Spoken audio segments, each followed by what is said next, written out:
During the last class, we tried to discuss about our constitution. So we already know about salient features of our constitution. Salient features of our constitution. After the discussion of salient features, we try to discussing about fundamental rights and duties. Fundamental rights. What are the fundamental rights are given by the government? And another one is fundamental duties.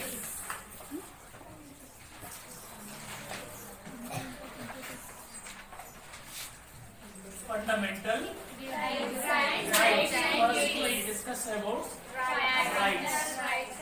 So, what type of fundamental rights are given to our citizens by our constitution? ನಮ್ಮ ಸಂವಿಧಾನ ನಮಗೆ ಏನೆಲ್ಲ ಹಕ್ಕುಗಳನ್ನು ಕೊಟ್ಟಿದೆ? What are the fundamental rights? Name the fundamental rights given by the constitution to our people or to our citizens. Remember, fundamental rights. ಮೊದಲನೇದಾಗಿ fundamental rights provide. Fundamental rights provide social and political. Right. Social and political atmosphere necessary ಯಾರಿಗೆ for the development of every ಅಥವಾ for the development for the personality of citizens is called fundamental rights. So what is the meaning of fundamental rights? ಯಾವುದನ್ನ ನೀವು ಮೂಲಭೂತ ಹಕ್ಕು ಅಂತ ಕರೀತೀರಾ ಅಂದ್ರೆ remember so ಇಲ್ಲಿ ದ ಫಂಡಮೆಂಟಲ್ ರೈಟ್ಸ್ ಪ್ರೊವೈಡ್ಸ್ ಏನನ್ನ ಕೊಡುತ್ತೆ ಒಬ್ಬ ವ್ಯಕ್ತಿಗೆ ಅಂದ್ರೆ so politically and socially politically ಏನನ್ನ ಅಟ್ಮಾಸ್ಫಿಯರ್ ಅನ್ನ ಕ್ರಿಯೇಟ್ ಮಾಡಿಕೊಡುತ್ತೆ. Fundamental rights provides socially and politically necessary. ಏನಕ್ಕೆ ಮುಖ್ಯವಾಗಿ for the development of the personality of citizens. ಒಬ್ಬ ವ್ಯಕ್ತಿಯ ವ್ಯಕ್ತಿತ್ವವನ್ನ ಇಂಪ್ರೂವ್ ಮಾಡಲಿಕ್ಕೆ ಬೇಕಾಗಿರ್ತಕ್ಕಂತಹ ಒಂದು ಅವಶ್ಯಕತೆಯನ್ನ ನಮಗೆ ಫಂಡಮೆಂಟಲ್ ರೈಟ್ಸ್ ಮಾಡಿಕೊಡುತ್ತೆ. Fundamental rights provides social and political necessities ಅಥವಾ necessary for the development of personality of citizens. So it is called as fundamental rights. Remember, ಇಲ್ಲಿ ಮುಖ್ಯವಾಗಿ so they are required.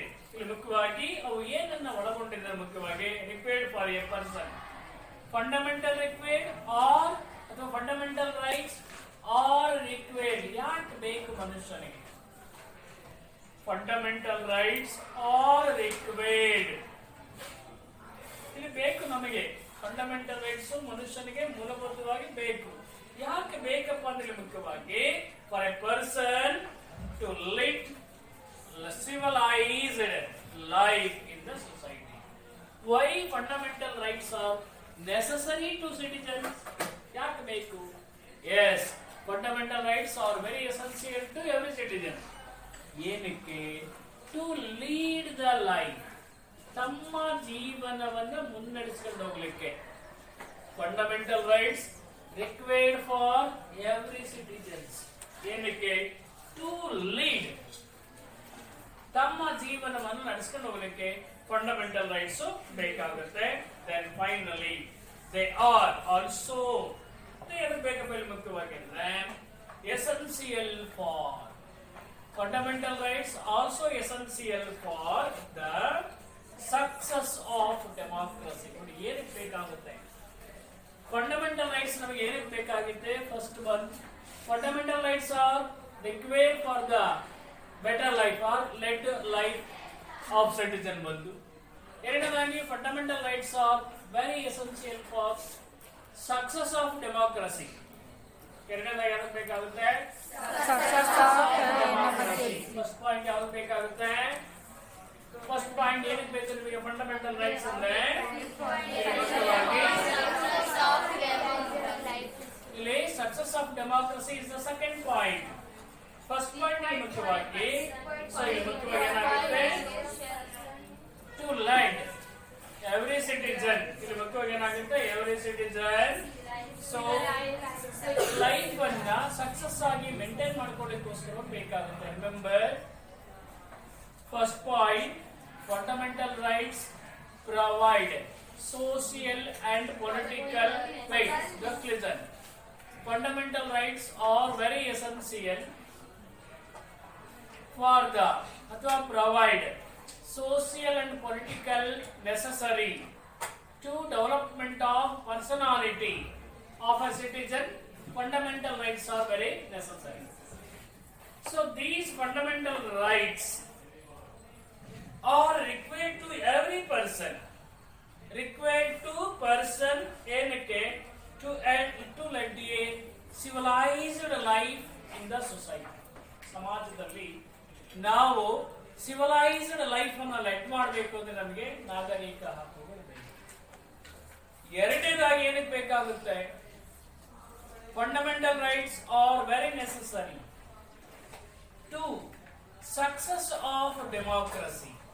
ಒಂದು ಡೆಮಾಕ್ರಸಿ ಸಕ್ಸಸ್ ಆಗಬೇಕಾದ್ರೆ ಏನ್ ಬೇಕಾಗುತ್ತೆ fundamental rights. Then there were the 7 fundamental rights in our constitution. ನಮ್ಮ ಭಾರತದ ಸಂವಿಧಾನದಲ್ಲಿ ಒಟ್ಟು 7 ಫಂಡಮೆಂಟಲ್ ರೈಟ್ಸ್.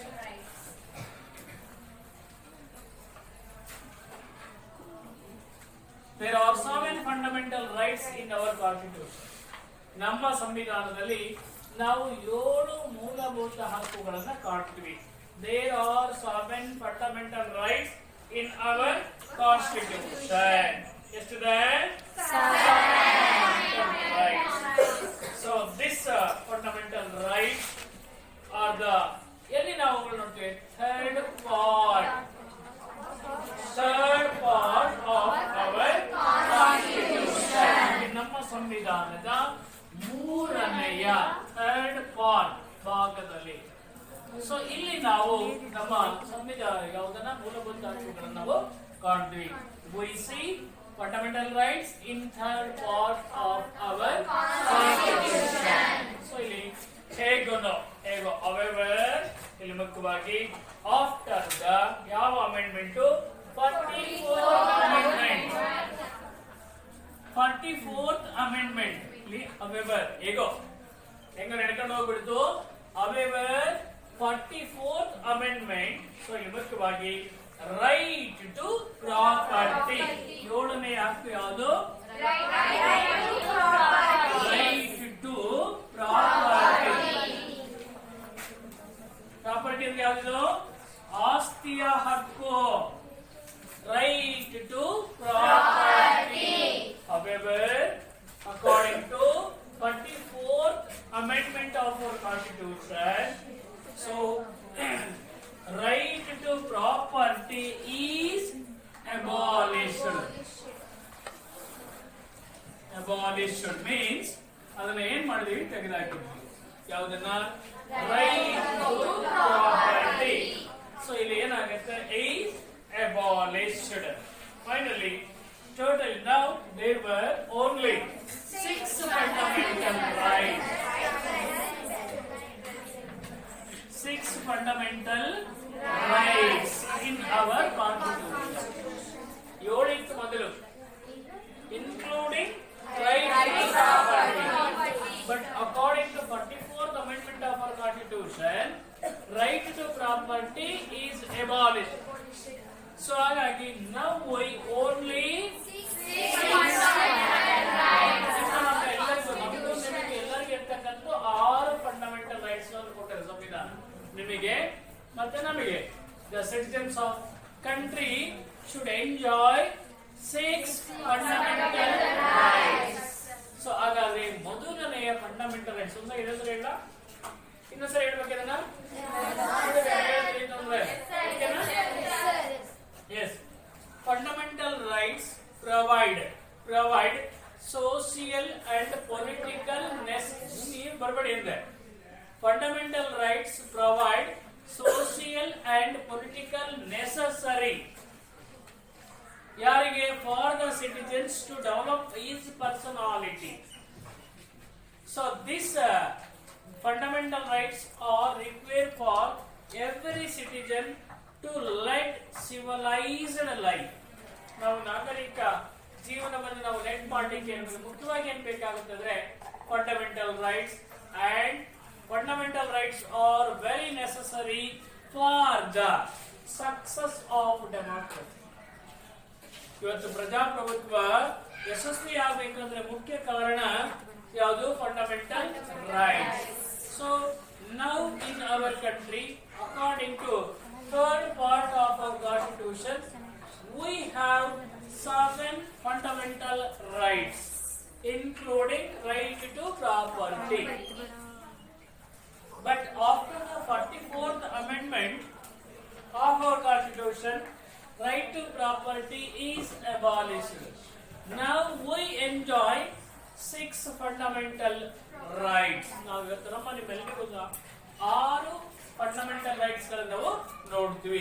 ಹಾಗಾದ್ರೆ first fundamental rights is right to equality. Right to equality ನೋಡಿ, ಸಮಾನತೆಯ ಹಕ್ಕು, ರೈಟ್ ಟು ಈಕ್ವಾಲಿಟಿ. ಸೊ ನಾವೆಲ್ಲರೂ ಸಮಾನರನ್ನೋ ರೀತಿಯಲ್ಲಿ ಫಸ್ಟ್ ರೈಟ್ ಅನ್ನು ಕೊಟ್ಟಿದೆ ನಮ್ಮ ಕಾನ್ಸ್ಟಿಟ್ಯೂಷನ್, ರೈಟ್ ಟು ಈಕ್ವಾಲಿಟಿ. ಹಾಗಾದ್ರೆ right to equality is a right. It is also one of the fundamental right. So this right is very essential, ಬಹಳ ಇಂಪಾರ್ಟೆಂಟ್ ಆಗಿ ನಮಗೆ ಬೇಕು. ಯಾವುದು? Right to equality. In democracy, the fundamental right, right to equality. Last desk ನಾವು ಕೇಳ್ತಿರಲಿಲ್ಲ, ಕೇಳಿಸುತ್ತಾ? Right to equality is one of the important essential in democracy. Remember, under the right to equality, so all citizens of our country, ನಮ್ಮ ದೇಶದಲ್ಲಿರ್ತಕ್ಕಂಥ ಎಲ್ಲ ನಾಗರಿಕರು, under this act all citizens are equal. ನಾವೆಲ್ಲರೂ ಸಮಾನರು. ಹೆಂಗೆ? ಮುಖ್ಯವಾಗಿ socially we are equal, economically we are equal. So before law, ನೀನು ಬಹಳ ಶ್ರೀಮಂತ ಅಂತೇಳಿ ನಿನಗೆ ಬೇರೆ ಕಾನೂನಿಲ್ಲ, ನೀನು ತುಂಬಾ ಕಡುಬಡವ ಅಂತ ನಿನಗೆ ಬೇರೆ ಕಾನೂನಿಲ್ಲ. All are equal before law. ನಾವು socially and economically we are all equal before the law. Then all are equal before the law and nobody, yarobbaru, nobody so is above the law. ನೋಡಿ, ನಮ್ಮಲ್ಲಿ ಕಾನೂನಿಗಿಂತಲೂ ಎತ್ತರವಾಗಿರ್ತಕ್ಕಂಥವರು ಯಾರೂ ಇಲ್ಲ. nobody is above ಅಂತ ಮಾಡ್ಕೊಳ್ಳಿ. we are all equal according to right to equality. we are all equal. ಯಾವುದರಲ್ಲಿ? in the field of socially, in the field of economically, we are all equal before the law. nobody is above, ಯಾರೊಬ್ಬರು ಏನಲ್ಲ, ಕಾನೂನಿಗಿಂತಲೂ ಸಹ nobody is above the law. all should get equal. ಎಲ್ಲರೂ ಸಹ ಮುಖ್ಯವಾಗಿ equal protection. ನೋಡಿ, ಭಾರತದಲ್ಲಿ ಹುಟ್ಟಿರ್ತಕ್ಕಂಥ ಪ್ರತಿಯೊಬ್ಬ ವ್ಯಕ್ತಿಗೂ ಸಹ ಏನಿದೆ? Equal protection. ನೋಡಿ, ಪ್ರತಿಯೊಬ್ಬರಿಗೂ ಸಹ ಸಮಾನವಾಗಿರ್ತಕ್ಕಂಥ ರಕ್ಷಣೆ ಇದೆ. All Indians should get equal protection of the law and ನನ್ ಶುಡ್ ಬಿ, ಯಾರೊಬ್ಬರು ಸಹ ಇಲ್ಲಿ ಮುಖ್ಯವಾಗಿ ಏನಾಗಿಲ್ಲ, should be discriminated against the, ಯಾರನ್ನು ಸಹ ನಾವು ಡಿಸ್ಕ್ರಿಮಿನೇಟ್ ಮಾಡೋದಿಲ್ಲ. ಬಹಳ ಕೀಳರಿಮೆಯಿಂದ ನೋಡೋ ಹಾಗಿಲ್ಲ. No one should be discriminated. So on the basis of their caste, ನೋಡಿ ನಾವು ಏನ್ ಮಾಡ್ತೀವಿ ಕೆಲವು ಮಾತುಗಳಲ್ಲಿ ಕಾಸ್ಟ್ ಅನ್ನು ಇಟ್ಕೊಂಡು ನೀವು ಆ ಕಾಸ್ಟ್ ನವರು ನೀವು ಈ ಕಾಸ್ಟ್ ನವರು ಅಂತೇಳಿ ಡಿಸ್ಕ್ರಿಮಿನೇಟ್ ಮಾಡ್ತೀವಿ. ನೀವು ಮೇಲ್ವರ್ಗದ ಜನ, ನೀವು ಕೆಳವರ್ಗದವರು, ನೀವು ಮಧ್ಯಮ ವರ್ಗದವರು, ನೀವು ನಮ್ ಜೊತೆ ಕೂರ್ಬೇಡಿ, ನಮ್ ಜೊತೆ ಟೀ ಕುಡಿಬೇಡಿ, ನಮ್ ಜೊತೆ ಹೋಟ್ಲಲ್ಲಿ ತಿಂಡಿ ತಿನ್ಬೇಡಿ, ಅದ್ ಮಾಡಂಗಿಲ್ಲ. ಯಾಕಂದ್ರೆ ವೇರ್ ಆಲ್ ಈಕ್ವಲ್, ನಾವೆಲ್ಲರೂ ಸಹ ಮುಖ್ಯವಾಗಿ ಸಮಾನರು. ಯಾವುದರ ಮುಂದೆ? ಲಾ, ಕಾನೂನಿನ ಮುಂದೆ. ನೋಡಿ, ದೇರ್ ಈಸ್ ಅಥವಾ ನನ್ ಶುಡ್ ಬಿ ಡಿಸ್ಕ್ರಿಮಿನೇಟೆಡ್. ನನ್ ಮೀನ್ಸ್ ನೋ ಒನ್. ನನ್ should be discriminated on the basis of their caste. ಅವರ ಜಾತಿಯನ್ನು ಹಿಡ್ಕೊಂಡು ನಾವು ಡಿಸ್ಕ್ರಿಮಿನೇಷನ್ ಮಾಡಂಗಿಲ್ಲ. ದೆನ್ ಅವರ ರಿಲಿಜನ್, ಧರ್ಮವನ್ನ ಅಲ್ಲೇ ಕ್ಲಾಸ್ ಮಾಡ್ತೀವಿ, ಧರ್ಮವನ್ನ ಇಟ್ಕೊಂಡು ಏನ್ ಮಾಡಂಗಿಲ್ಲ, ಅವರಿಗೆ ಡಿಸ್ಕ್ರಿಮಿನೇಷನ್ ಮಾಡೋ ಹಾಗಿಲ್ಲ. ಹೋಗ್ರಪ್ಪ ಆಯ್ತು, ಡಿಸ್ಕ್ರಿಮಿನೇಷನ್ ಅನ್ನು ಮಾಡೋ ಹಾಗಿಲ್ಲ. On the basis of cost, on the basis of religion and on the basis of gender. ನೀವು ಗಂಡು ಮಕ್ಕಳು, ಹೆಣ್ಣು ಮಕ್ಕಳು, ಇನ್ನೊಂದು ಕಾಸ್ಟ್ ಇದೆ ಜೆಂಡರ್, ಮೇಲ್ ಜೆಂಡರ್, ಫಿಮೇಲ್ ಜೆಂಡರ್, ಇನ್ನೊಂದು ಜೆಂಡರ್ ಅದು ಯಾವ್ದು? ಟ್ರಾನ್ಸ್ಜೆಂಡರ್. ಅಂದ್ರೆ ಎಂತ ಲಿಂಗ, ಕನ್ನಡದಲ್ಲಿ ನಪುಂಸಕ ಲಿಂಗನೇ ಎಂತದ ಒಂದು ಅಂತೀರ. ಆ ರೀತಿಯಲ್ಲಿ ಮುಖ್ಯವಾಗಿ ನೀನು ಅದು ಇದು ಇದು ಯಾವ್ದು ಅನ್ನಂಗಿಲ್ಲ ಅಲ್ವೇನಪ್ಪ. ಯಾಕಂದ್ರೆ because he was born in our country, he got the right to equality. So ಇಲ್ಲಿ ಮುಖ್ಯವಾಗಿ discrimination among the basis of caste, religion and gender or place of birth. ಎಲ್ಲ ಹುಟ್ಟಿರ್ಲಿ, ಭಾರತದ ಯಾವುದೇ ಮೂಲೆಯಲ್ಲಿ ಹುಟ್ಟಿರ್ಲಿ, ಆ ಡಿಸ್ಕ್ರಿಮಿನೇಷನ್ ನಾವು ಮಾಡಂಗಿಲ್ಲ. No citizen should be subjected to, ಯಾವೊಬ್ಬ ಪ್ರಜೆಯನ್ನು ನಾವು ಬಲಿಪಶು ಮಾಡುವಾಗಿಲ್ಲ, ಸಬ್ಜೆಕ್ಟೆಡ್ ಮಾಡುವಾಗಿಲ್ಲ. ಯಾವ ರೀತಿಯಲ್ಲಿ ಮುಖ್ಯವಾಗಿ any restrictions with regard to access the, ಅಂದ್ರೆ ಯಾವುದೇ ಒಬ್ಬ ವ್ಯಕ್ತಿಯನ್ನು ನಾವು ಎಲ್ಲಿ ಅಪಮಾನಗೊಳಿಸಂಗಿಲ್ಲ. ಅಂದ್ರೆ in front of the shop, ಅಂಗಡಿ ಮುಂದೆ ಅವರಿಗೆ ಅಸಮಾಧಾನ ಅಥವಾ ನೋವನ್ನು ಮಾಡೋ ಹಾಗಿಲ್ಲ, ಅಥವಾ ಡಿಸ್ಕ್ರಿಮಿನೇಷನ್ ಮಾಡೋ ಹಾಗಿಲ್ಲ. ಪಬ್ಲಿಕ್ ರೆಸ್ಟೋರೆಂಟ್ಸ್ ಗಳಲ್ಲಿ, ಸಾರ್ವಜನಿಕ ಹೋಟೆಲ್ಗಳಲ್ಲಿ ನಾವು ಯಾವುದೇ ರೀತಿಯಾಗಿರ್ತಕ್ಕಂಥ ಅಸಮಾನತೆಯನ್ನು ತೋರಿಸೋ ಹಾಗಿಲ್ಲ. According to right to equality, there is no question of discrimination to people in front of shop or in front of restaurant, hotels ಅಥವಾ restaurants.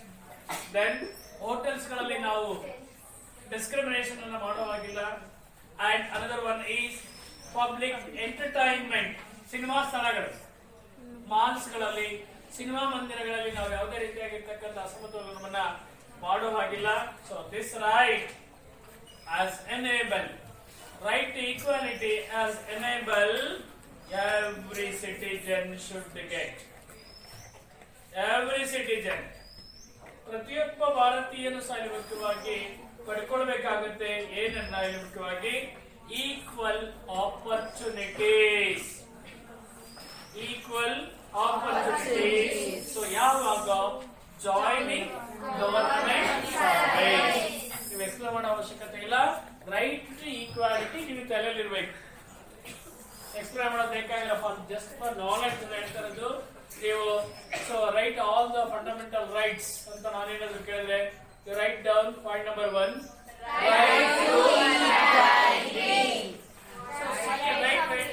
ಸೆಕೆಂಡ್ ಹೋಗಿಲ್ಲ ನಾನು ಇನ್ನು. ಎರಡನೇದಾಗಿ ನಿಮಗೆ ಇರ್ತಕ್ಕಂಥ ಮೂಲಭೂತ ಹಕ್ಕು ಯಾವುದು? ಮುಖ್ಯವಾಗಿ right to freedom. Right to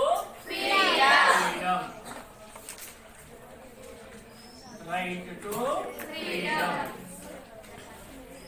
ನೋಡಿ, ನಿಮಗೆ ಇಲ್ಲಿ ಏನಾಗಿದೆ, ರೈಟ್ ಟು ಫ್ರೀಡಮ್ ಅಂದ್ರೆ ಸ್ವಾತಂತ್ರ್ಯವನ್ನ ಕೊಟ್ಟಿದ್ದಾರೆ. ಸ್ವಾತಂತ್ರ್ಯದ ಹಕ್ಕು, ಸಮಾನತೆ. ಓಕೆ ಆಯ್ತು, ನಿಮಗೆ ಎಲ್ಲೂ ನಿಮ್ಮನ್ನ ಶಿಕ್ಷಣ ಮಾಡೋದಿಲ್ಲ, ಎಲ್ಲೂ ನಿಮ್ಮನ್ನ ಕೀಳರ ಮೇಲೆ ದೃಷ್ಟಿಯಿಂದ ನೋಡಂಗಿಲ್ಲ. there is no question of discrimination, you are all equal before the law. No one is above law. ಯಾರೊಬ್ಬರು ಕಾನೂನಿಗಿಂತ ದೊಡ್ಡವರು ಅಲ್ಲ ಅಂತ ಗೊತ್ತಾಯ್ತು ನಿಮಗೆ. ಇನ್ನು ಎರಡನೇ ರೈಟ್ಸ್ ಆಗಿ ನಿಮಗೆ ರೈಟ್ ಟು ಫ್ರೀಡಮ್ ಅನ್ನ ಕೊಟ್ಟಿದೆ government or constitution of our country. So ಇಲ್ಲಿ ಮುಖ್ಯವಾಗಿ, so it is also one of the very important important fundamental rights.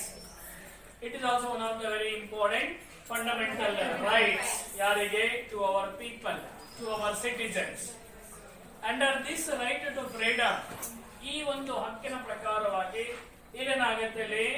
So this right express the whole opinion of citizens. ನೋಡಿ ನಿಮಗೆ ಏನಿದೆಯಪ್ಪ, ನೀವು ಸ್ವತಂತ್ರವಾಗಿ ಮಾತನಾಡಬಹುದಾಗಿರ್ತಕ್ಕಂಥ, express ಮಾಡಬಹುದಾಗಿರ್ತಕ್ಕಂತಹ, ಅಂದ್ರೆ ನೀವು ಹೇಳಬಹುದಾಗಿ ಸ್ವತಂತ್ರವಾಗಿ ನೀವು ಯಾವುದೇ ಒಂದು ವಿಚಾರವನ್ನ ಮುಕ್ತವಾಗಿ ಚರ್ಚೆ ಮಾಡಬಹುದು, ವಾದವನ್ನ ಮಂಡಿಸಬಹುದು.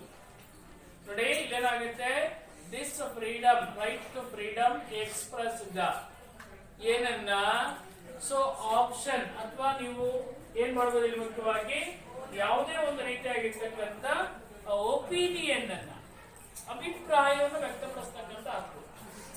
ಯಾರೊಬ್ಬರು ತಪ್ಪು ಮಾಡ್ತಾರೆ, ನಿಮ್ಗೆ ತಪ್ಪು ಅಂತ ಗೊತ್ತಿರುತ್ತೆ, ಆದ್ರೂ ಹೇಳಲ್ಲ, ನೀವು ಒಳ್ಳೆಯ ಪರವಾಗಿ ಹೇಳಿದ್ದ.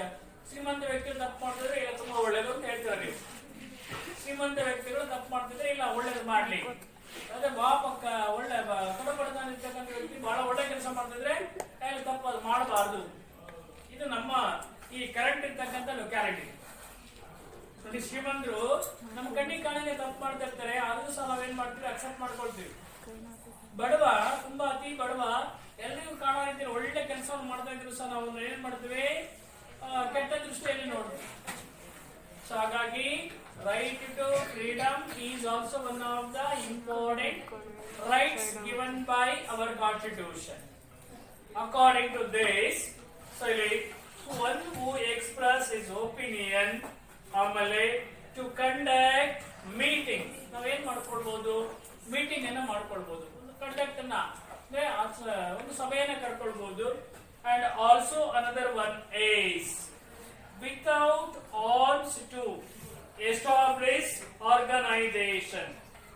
ನಾವು ಯಾವುದೇ ಅಸ್ತ್ರಗಳನ್ನು ಬಳಸಿಕೊಳ್ಳದ ರೀತಿಯಲ್ಲಿ ಸಂಘಟನೆಯನ್ನು ಮಾಡಿಕೊಳ್ಬಹುದು, ಅದಕ್ಕೆ ಸ್ವಾತಂತ್ರ್ಯ ಇದೆ. ನೋಡಿ ಇಲ್ಲಿ ಮುಖ್ಯವಾಗಿ ಏನು according to right to freedom ಪ್ರಕಾರವಾಗಿ ಮೊದಲನೇದಾಗಿ one who express his opinion, ಮೊದಲನೇ ಆ ಅವಕಾಶ ಇದೆ ನಿಮಗೆ. ನಿಮಗೆ ತೋಚಿದ್ದನ್ನೇ ಹೇಳಬಹುದು ಒಳ್ಳೆ ರೀತಿಯಲ್ಲಿ, ಬಾಯಿ ಸುಮ್ಮನೆ ಕೂತ್ಕೊಳ್ಳಂಗಿಲ್ಲ. ನಿಮಗೆ ತೋಚಿದ್ದನ್ನು ನೀವೇನ್ ಮಾಡಬಹುದು, ಹೇಳ್ಬೋದು, ಸರ್ ಇದು ತಪ್ಪು, ಇದು ಸರಿ, ಇದು ಮಾಡಬಹುದು, ಇದು ಮಾಡಬಾರ್ದು ಆಗಿತ್ತು, ಸಾಕಷ್ಟು ಸಾರಿ ನೀವು ಎಕ್ಸ್ಪ್ರೆಸ್ ಮಾಡಬಹುದು. So it is a good why accept. Its a bad why neglect or result. ಒಳ್ಳೆ ಅಂಶ ಆಗಿದ್ರೆ ನಾವೆಲ್ಲರೂ ಸಹ ಅದನ್ನೇನ್ ಮಾಡೋಣ, ಅಕ್ಸೆಪ್ಟ್ ಮಾಡೋಣ. ಕೆಟ್ಟ ಅಂಶ ಆಗಿದ್ರೆ ಅದನ್ನೇನ್ ಮಾಡೋಣ, ಅದನ್ನ ರಿಸಲ್ಟ್ ಅನ್ನ ಮಾಡೋಣ. ಕೈ ಬರ್ಲಿಕ್ಕಂತಾನೆ ಇರ್ಲಿ, ಬೇರೆ ಆಕ್ಟಿವಿಟೀಸ್ ಕಡೆ ಗಮನ ಹರಿಸ್ಬೇಡಿ, ಏನಾಗುತ್ತೆ ಕಾನ್ಸಂಟ್ರೇಷನ್ ಹಾಳಾಗ್ಬಿಡುತ್ತೆ. ಸೊ ಅಲ್ಲಿ according to right to freedom, one who express his opinion. ಎರಡನೇದಾಗಿ ಈ collect or conduct meeting. Then ಅದಾದ ನಂತರ ಇಲ್ಲಿ ಮುಖ್ಯವಾಗಿ ಏನ್ ಮಾಡ್ಬೋದು ಇಲ್ಲಿ, ಸೊ ಎಸ್ಟಾಬ್ಲಿಷ್ ಆರ್ಗನೈಸೇಷನ್. ಏನಕ್ಕೆ, to live anywhere in India. ಭಾರತದ ಯಾವುದೇ ಮೂಲೆಯಲ್ಲಿ ವಾಸವಾಗಿರ್ತೀರೋ, ನಮಗೆ ಎಲ್ಲಿ ಅನುಕೂಲ ಆಗುತ್ತೋ, ನಮಗೆಲ್ಲ ಅನುಕೂಲ ಆಗುತ್ತೋ ಅಲ್ಲಿ ನಾವು ಇರ್ತೀವಪ್ಪ. ನೀವೇನ್ ಮಾಡ್ತೀರಾ, ನೀವು ನಮ್ಮನ್ನ ಕಟ್ಕೊಂಡು ಏನ್ ಮಾಡ್ತೀರಾ, ನಾವೆಲ್ಲ ಒಂದ್ ಕಡೆಗೆ ಇರ್ತೀವಿ. ಆ ರೈಟ್ಸ್ ಇದೆ ನಿಮಗೆ, ಯಾರು ಬಂದು ಕೇಳಂಗಿಲ್ಲ. ಯಾಕೆ ಇಲ್ಲಿದ್ದೀರಾ ನೀವು, ಕಾಡಲ್ಲಿ ಹಾಕಿದ್ದೀರಾ ನಾಡಿಗೆ ಹೋಗಿ, ನಾಡಲ್ಲಿ ಹಾಕಿದ್ರೆ ಕಾಡಿಗೆ ಹೋಗಿ, ಏನು ಅಬ್ಜೆಕ್ಷನ್ ಮಾಡಂಗಿಲ್ಲ. ಸೊ ಸ್ವತಂತ್ರ according to right to freedom ಪ್ರಕಾರವಾಗಿ ನಾವು ಎಲ್ಲಿ ಬೇಕಾದ್ರೂ, any one who leave anywhere in India and to follow any profession, ಯಾವುದೇ ಉದ್ಯೋಗವನ್ನು ನಾವು ಮಾಡಬಹುದು, ಯಾವ ಕೆಲಸವನ್ನು ನಾವು ಅಸಹ್ಯ ಪಡ್ಕೊಂಡು ಮಾಡಬಾರ್ದು. ಅದರಿಂದ ನಮ್ಮ ಜೀವನ ನಡೆಯುತ್ತೆ. ಹೊಟ್ಟೆ ತುಂಬುತ್ತೆ ಅಂತ ಹೇಳಿ ಗೊತ್ತಾದಾಗ ಯಾವ ಕೆಲಸವನ್ನು ನಾವು ಅಸಹ್ಯ ಪಡ್ಕೊಳ್ಬಹುದು. ಮನೇಲಿ ಅಮ್ಮ ಅಲ್ಲೆಲ್ಲ ಸ್ಲಿಪ್ಪರ್ ಬಿಡೋದಕ್ಕೆ ತೆಗೆದು ಆ ಕಡೆ ಬಿಡೋದು, ಮುಖ ನೋಡ್ಬೇಕು, ಇಷ್ಟಪ್ಪ ಆಗ್ತಾನೆ ನಿಮಗೆ. ನನಗೆ ಸ್ಲಿಪ್ಪರ್ ತೆಗಿಲಿಕ್ಕೆ ಹೇಳ್ತೀರಾ? ಎಷ್ಟೋ ಜನ ವಿದ್ಯಾರ್ಥಿಗಳು ಯಾರಪ್ಪ ಗೊತ್ತಿದ್ದ ವ್ಯಕ್ತಿ ಬಂದು ಮನೆ ಬಾಗಿಲಲ್ಲಿ ಸ್ಲಿಪ್ಪರ್ಸ್ ಬಿಟ್ಟು ಹೋಗಿರ್ತಾರೆ, ಬಿಟ್ಟು ಒಳಗೆ ಬರ್ತಾರೆ. ಅಮ್ಮ ಹೇಳ್ತಾರೆ, ಕಂದ ಬೇಡ, ಡೋರ್ ಬಾಗಿಲಲ್ಲಿ ಡೋರಲ್ಲಿ ಇಲ್ಬಾರ್ದು, ಯಾವ ಇರಬಾರ್ದು ಸ್ಲಿಪ್ಪರ್ಸ್, ಒಂದ್ ಸ್ವಲ್ಪ ಆ ಕಡೆ ಬಿಡಪ್ಪ ಅಂತ ಹೇಳ್ತಾರೆ. ನಿಮ್ಮ ಮುಖ ನಾನು ಅವ್ರ ಸ್ಲಿಪ್ಪರ್ಸ್ ಅನ್ನು ಎತ್ತಬೇಕಾ ಅಂತ ನಿಮ್ಮಲ್ಲಿ ಅಹಂ ಕ್ರಿಯೇಟ್ ಆಗುತ್ತೆ. ಆಗುತ್ತೆ ಆಗುತ್ತೆ. ಅವಾಗ ಏನ್ ಮಾಡ್ತೀರಾ, ಮುಖ ಹೆಚ್ಚು ದಪ್ಪ ಮಾಡ್ಕೊಂಡ್ರೆ ಕಾಲಿನ ಆ ಕಡೆ ತಳ್ತೀರಾ, ವ್ಯವಸ್ಥಿತವಾಗಿ ಬಿಡಲ್ಲ. ಸೊ ಆ ರೀತಿಯಲ್ಲಿ ಮುಖ್ಯವಾಗಿ ಯಾವ ಕೆಲಸವನ್ನು ಮಾಡ್ಬೇಕಾದ್ರೂ ಮಾಡ್ಬೋದು, ಶ್ರದ್ಧೆ ಇರ್ಬೇಕು. Listen. So wherever he should live and whatever profession and move around the country. ಸ್ವತಂತ್ರವಾಗಿ ದೇಶವನ್ನು ಸುತ್ತಬಹುದು. ನಾವು ಇಡೀ ಭಾರತವನ್ನು ಸುತ್ತಬಹುದು. ನಾವು ಭಾರತೀಯರು. ಆ ಫ್ರೀಡಮ್ ಇದೆ ನಮಗೆ. ಭಾರತದಲ್ಲಿ ನಾವು ಸ್ವತಂತ್ರವಾಗಿ ಟ್ರಾವೆಲ್ ಮಾಡ್ತಕ್ಕಂಥ ಹಕ್ಕನ್ನು ಕೊಟ್ಟಿದ್ದಾರೆ. So it is one of the protective right, and also no one could arrest. ನೋಡಿ, ಯಾರನ್ನು ಅರೆಸ್ಟ್ ಮಾಡಾಗಿಲ್ಲ. ಅಂದ್ರೆ ವ್ಯಕ್ತಿ ನಿಜವಾಗ್ಲೂ ಈಗ ತಪ್ಪು ಮಾಡಿದ್ರೆ ಅಂತ ಗೊತ್ತಾಗಿ ವಿಟ್ನೆಸ್ ಇದ್ರೆ ಮಾತ್ರ ಅದನ್ನ ಅರೆಸ್ಟ್ ಮಾಡಬೇಕು. ಸುಮ್ನೆ ಪೊಲೀಸರು ಬಂದು ತಾಯಿ ಬಾ ನಿಮ್ನ ಅರೆಸ್ಟ್ ಮಾಡ್ಕೊಂಡು ಸ್ಟೇಷನ್ ಹೋಗ್ತೀವಿ, ನೀವು ಹೋಗ್ತೀರಾ ಅವ್ರ ಹಿಂದೆ? ಏನ್ ಕೇಳ್ತೀರಾ? ನಾವೇನ್ ತಪ್ಪು ಮಾಡಿದೀವಿ? ಮುಟ್ಟಾಡ ಬೆಳಗಿನ ಸಾಕಂದ್ರೆ ಕ್ಲಾಸ್ ಕೂತ್ಕೊಂಡು ಒಬ್ಬರಿಗೆ ಕರ್ಕೊಂಡು ಹೋಗ್ತಿದ್ರು. ಹೋಗಿ ಏನ್ ಹೇಳ್ತೀರಾ? ಬೆಳಗಿನ ಸಾಯಂಕಾಲ ನೀವು ಕ್ಲಾಸ್ ತಪ್ಪು ಮಾಡಿದಿರಲ್ಲ, ಹೋಗಿ ನಿಮ್ಮನ್ನ ಅರೆಸ್ಟ್ ಮಾಡ್ತೀವಿ ಅಂತ ಏನ್ ಹೇಳ್ತೀರಾ?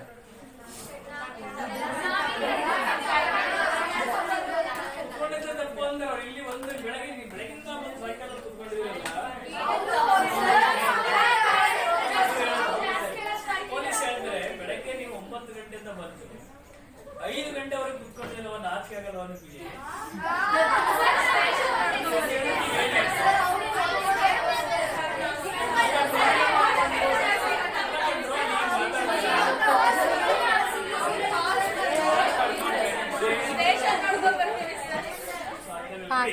ಮಾಡಲ್ಲ.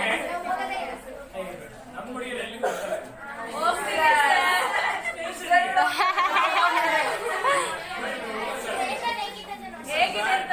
ಬ್ಯಾಡ್ ರಿಮಾರ್ಕ್ ಅದು ಯಾವುದೇ ಕಾರಣಕ್ಕೂ ಅಲ್ಲಿವರೆಗೂ ಹೋಗೋದು ಬೇಡ. ನೋಡ್ಕೊಂಬರ್ಲಿಕ್ಕೆ ಹೋಗಿಬೇಕ್ರಿ ಅಂತಂದ್ರೆ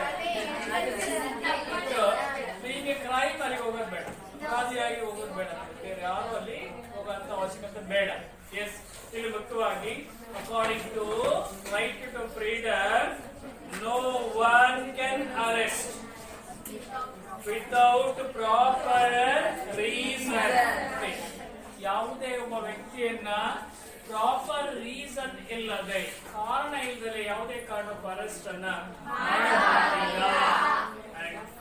no state law can snatch, ಹೊರಗೆ ಎಳ್ಕೊಳ್ತಕ್ಕಂಥದ್ದು, ಅವೇ ಮಾಡ್ತಕ್ಕಂಥದ್ದು. ನೋ ಸ್ಟೇಟ್ ಲಾ ಸ್ನ್ಯಾಚ್ ಏನನ್ನ ಇಲ್ಲಿ ಮುಖ್ಯವಾಗಿ life and freedom.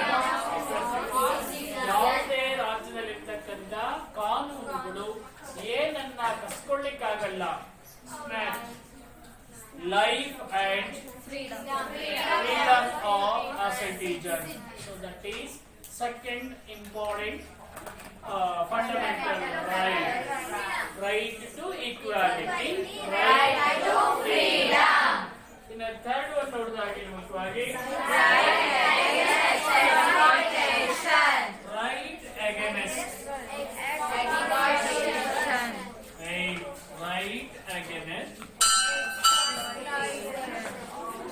exploitation. Right against exploitation. Right against exploitation. Exploitation. Right against exploitation. ಅಂದ್ರೆ ಶೋಷಣೆ. ನಿಮಗೆ ಗೊತ್ತಿದೆ ಇಲ್ಲಿ ಏನಾಗ್ತಾ ಇದೆ ಅಂತೇಳಿ, ಶೋಷಣೆ ಆಗ್ತಾ ಇದೆ. ಅಂದ್ರೆ ವ್ಯಕ್ತಿಯನ್ನ ಶೋಷಣೆಗೆ ಒಳಪಡಿಸ್ತಾ ಇದ್ದಾರೆ, ದಬ್ಬಾಳಿಕೆ ಒಳಪಡಿಸ್ತಾ ಇದ್ದಾರೆ. ಅಂದ್ರೆ ಅದನ್ನ ವಿರೋಧಿಸತಕ್ಕಂತ ಒಂದು ರೈಟ್ ಅಗೇನೆಸ್ಟ್ ಎಕ್ಸ್ಪ್ಲಾಯ್ಟೇಷನ್. ಅಂದ್ರೆ ಶೋಷಣೆ. ಎಕ್ಸ್ಪ್ಲಾಯ್ಟೇಷನ್ ಮೀನ್ಸ್ ಶೋಷಣೆ. ಶೋಷಣೆಗೆ ವಿರುದ್ಧವಾಗಿರ್ತಕ್ಕಂಥ ಒಂದು ಹಕ್ಕನ್ನ ಕೊಟ್ಟಿದೆ ಯಾವುದು? Constitution. Right against exploitation. So So it is also one of the fundamental rights to human beings. It is aim. ಇದು ಒಂದು ಗುರಿಯನ್ನು ಇಟ್ಕೊಂಡಿದೆ. ಏನಂತ ಹೇಳಿ ಮುಖ್ಯವಾಗಿ to prevent exploitation of women. ಮೊದಲನೇದಾಗಿ ಶೋಷಣೆ ಆಗ್ತಾ ಇರ್ತಕ್ಕಂಥದ್ದು ಹೆಣ್ಣು ಮಕ್ಕಳಿಗೆ, ಅದನ್ನ ನಿಲ್ಲಿಸಬೇಕು. Right against exploitation ಗೆ. So this right keeps the aim of ಯಾವುದು prevent exploitation of women. ಹೆಣ್ಣು ಮಕ್ಕಳ ಶೋಷಣೆಯನ್ನ ತಡೆಗಟ್ಟತಕ್ಕಂಥದ್ದು. Plus prevent exploitation of children. ಮೂರನೇದಾಗಿ so prevent exploitation of poor and weak people. ಇಷ್ಟು ಜನವನ್ನ ರಕ್ಷಣೆ ಮಾಡಿ ಪ್ರಯತ್ನ ಮಾಡುತ್ತೆ. Women, children, section people. So ಇಷ್ಟು ಜನತೆಯನ್ನ ರಕ್ಷಣೆ ಮಾಡ್ಕೊಳ್ಳಿ ಪ್ರಯತ್ನ ಮಾಡುತ್ತೆ. Right against exploitation. Remember, not only these practices, it also try to prevent Devadasi system. Devadasi system ಅಂದ್ರೆ ಗೊತ್ತಿದೆ ನಿಮಗೆ. What is meant by Devadasi system? ಗಂಡ ಇರೋದಲ್ಲ, ಅದು ಸತಿ ಸಿಸ್ಟಮ್. ಅದಲ್ಲಿ